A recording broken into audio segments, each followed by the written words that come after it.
These people are servants of God, not in the way that we see in the church, people who are desiring to be governed by God, but God has an overall authority, and he could take those people out, and he's allowed those people to be there, and so they're God's servants. God's using them, maybe not by their own free will, maybe not by their own desire, but God's using them for a purpose. And as we talked about before, there are varying purposes, sometimes for us to prosper, sometimes for us to come back and realize that we need Jesus more than ever. There are different ways, but he says this is how we should look at government officials. They're servants of God, not God himself. The government is not God.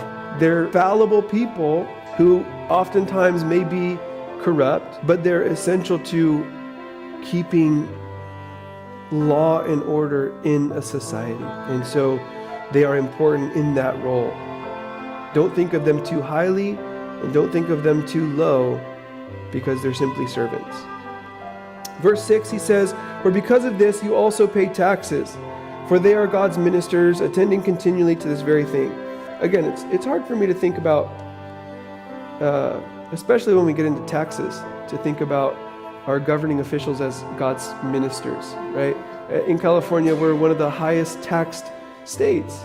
We know about high taxes, and I question whether they're being faithful with the money that we're sending them, right? Like, you look at the thing, what are we doing?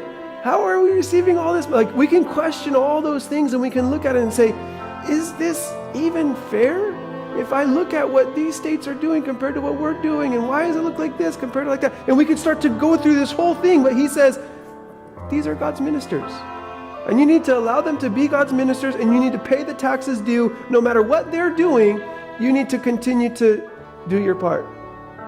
It would be easy for us to find a way in our mind to say, well, they're corrupt and they're doing things wrong. They're sending money to the wrong places, and I don't want to support that, so I'm not going to pay my taxes.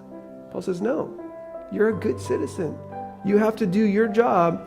You have to be faithful to do your role as a citizen where you live. And he says in verse 7, "Render therefore to all their due." He says, taxes to who taxes are due, customs to whom customs, fear to whom fear, honor to whom honor. We need to give those government officials the money that we owe them. Even that's hard to say, but give them the taxes that are due to them. Give them that honor. Give them that fear, that respect, that submission to the rules, because God has allowed them to be in that position. And overall, even though in specifics they might not be doing good, overall it's an overall good.